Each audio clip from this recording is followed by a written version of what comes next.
Baik Bapak Ibu, jamaah yang dimuliakan Allah Subhanahu wa taala. Saat ini saya berada di lokasi Masjid Kuk. Sebagaimana yang tadi kita sampaikan sebelumnya bahwa setelah kita berada di Masjid Abdullah bin Abbas, maka kita bergeser ke Masjid Adas, dan saat ini yang ketiga, tempat yang ketiga kita kunjungi di kota Taif ini dan ingin kita jelaskan kepada Bapak Ibu semuanya adalah tentang Masjid Kuk. Ya, bagaimana sejarah Masjid Kuk, apa yang terjadi di lokasi Masjid Kuk.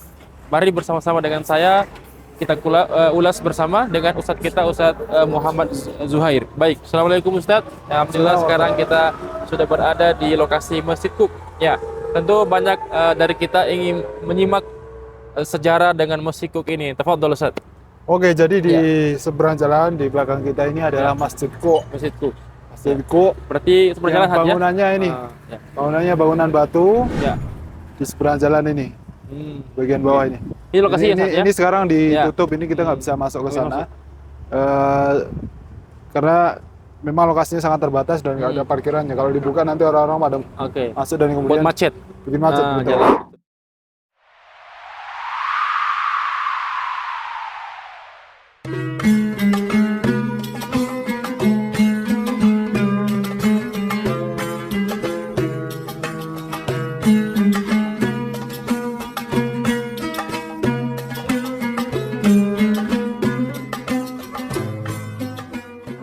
Masjid Kuk ini secara bahasa kurang lebih artinya adalah siku. Siku. Kenapa dinamakan seperti itu? Karena di masjid ini dulu adalah tempat berubah batu gitu. Yang kemudian batu tersebut adalah tempat di mana Rasulullah SAW pernah menyandarkan sikunya di sana. Dan itu adalah itu ketika beliau saat beristirahat. Ya, beristirahat di situ ketika beliau terusir dari Taif. Jadi setelah beliau terusir dari Taif, kemudian sempat beristirahat di Masjid Adas. Tadi kita sudah ceritakan tentang Masjid Adas, dan kemudian selanjutnya Rasulullah menuju ke Masjid Kuk dan kemudian beristirahat lagi di sini. Berarti ini beliau perjalanan pulang? Perjalanan pulang menuju Makkah lagi. Jadi setelah terusir dari Taif, ada banyak kejadian. Salah satunya adalah ketika beliau beristirahat di sini, kemudian beliau ketika di Masjid Adas, dan kemudian di perjalanan tersebut juga Rasulullah SAW ditawari oleh malaikat. Jadi saat itu kondisi Rasulullah sudah sangat menyedihkan.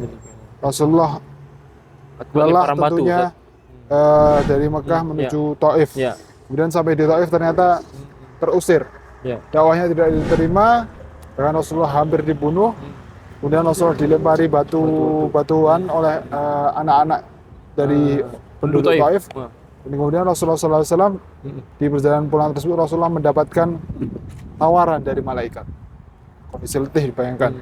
Kemudian ditawari oleh malaikat untuk memberikan balasan gitu ya, atas akibat perbuatan atas akibat mereka. Jadi ditawarkan oleh malaikat untuk ditimpakan gunung Akhshabain. Itu dua gunung besar yang berada di Mekah.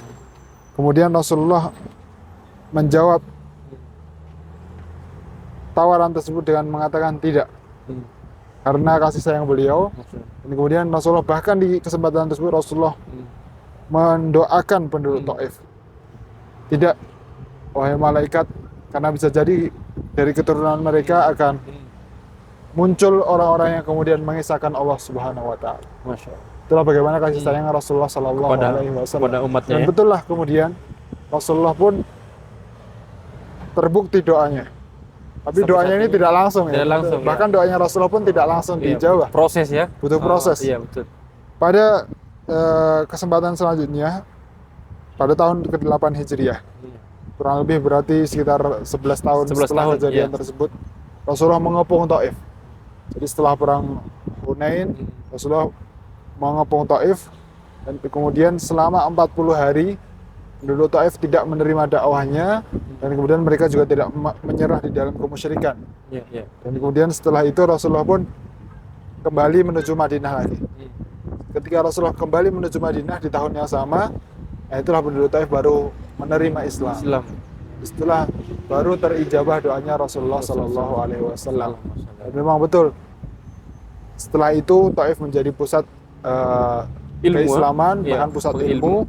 Abdullah bin Abbas kemudian hadir di Taif dan kemudian mengajarkan Al-Quran dan mengajarkan ilmu-ilmunya. Dan kemudian setelah itu di zaman Umar bin Khattab ketika ada banyak futuhat, ada banyak penaklukan ke negeri-negeri Romawi, ke negeri-negeri Persia dan negeri-negeri lain di sekitar Jazirah Arab, dikisahkan bahwa banyak panglima-panglima, banyak komandan-komandan yang mengomandai pasukan itu berasal dari Taif, dari Bani Thaqif, yaitu penduduk Taif yang kemudian berislam dan kemudian teguh keislamannya, bahkan menjadi garis depan di dalam perjuangan membela Islam dan kemudian menegakkan agama yang dibawa oleh Rasulullah Sallallahu Alaihi Wasallam. Allahumma sholli ala. Baik, jamaah sekalian yang dimuliakan Allah Subhanahu Wa Taala, itulah tadi kita telah mendengarkan bersama tentang Masjid Kuk ini. Bagaimana Nabi Shallallahu Alaihi Wasallam menunjukkan betapa cinta sayangnya beliau kepada kita semuanya ini sebagai umat manusia. Bahkan ketika beliau mengalami kekerasan, bahkan nyawanya terancam, malaikat pun ikut merasa, ya Muhammad, angkat tanganmu, kami akan hancurkan Taif ini. Geramnya itu para malaikat. Tetapi bagaimana kemuliaan hati Rasulullah Sallallahu Alaihi Wasallam, kekasih Allah Subhanahu Wa Taala, mengatakan jangan. Beliau menantikan akan datang dari penduduk Taif ini semua berislam, dan ternyata pada hari ini kita saksikan Taif 100% itu semuanya Islam. Seandainya Rasul mengatakan na'am, maka mungkin tidak ada perjalanan menuju Taif ini, Ustaz. Betul.